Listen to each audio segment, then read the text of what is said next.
Before I get into this, just know this review does contain spoilers. If you searched for a review and didn't expect spoilers, then you're not ready for full disclosure anyway. I will let you know what I thought out of 10 at the end. If you've seen it already, please let me know what you thought out of 10 in the comments. Without further ado, Disclosure Day has just dropped in theatres. I was excited for this because Spielberg has given us a number of Alien movies before, and they were pretty good.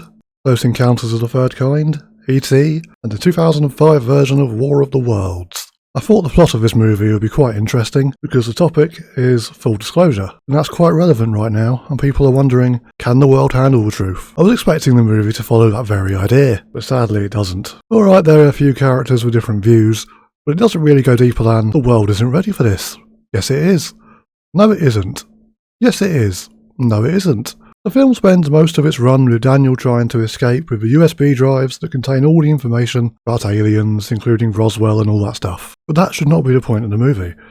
The movie should be about how society reacts to full disclosure, but it only really happens at the very last minute in the movie, defeating its entire purpose in my opinion. Just a quick thing to say about the disclosure scene at the very end, they missed a couple of golden opportunities here. The film ends with some UFO scenes being leaked to the public. They are just generic ones based on people's descriptions of UFO sightings over the years. I thought this would have been a perfect chance to show something, literally anything, from Close Encounters of the Third Kind. The other way that scene could have gone is by taking notable historical incidents and adapting them for the big screen. We could have seen an alien from Alien Abduction. We could have seen Osso 1 from Carl Higdon's story. The new Spielberg movie gives me another thing to moan about, and that is the CGI. I hate films that use CGI in the wrong way.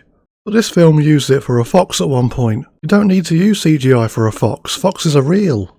It did it with a deer as well. I understand why the animals were, where they were, but they didn't need to use CGI for real animals. For me, it made the scene feel silly. The characters in Disclosure Day aren't really what I was looking for. Halfway through, one of them has a panic attack, and while there's nothing wrong with having mental health issues, it's not really what I'm looking for in a movie about UFO disclosure. What I am looking for is aliens. And Disclosure Day doesn't really have any aliens in it. It has the little grey aliens you would expect, but it has literally 3 scenes, and one of them is presented as found footage. I think there are times where this felt less like an alien movie, and more just a bit like a crime drama, as the main characters continue to run from the law. I thought Spielberg might have blessed us with more than one kind of alien as well. I mean, whistleblowers right now are saying there's at least 4. We could have had something more than just the one. We don't really see much technology either, other than some weird South Park stick of truth thing that does whatever the plot requires, much like the sonic screwdriver. The film seems to think it's much more important than it really is. It seems to pretend like it has some deep, profound message, but it really doesn't, and it's not that interesting. I saw the Critical Drinker dress it up as the Edgar Wright version of The Running Man, but presented and marketed like it's 2001 A Space Odyssey. And I think that's a perfect example, not gonna lie.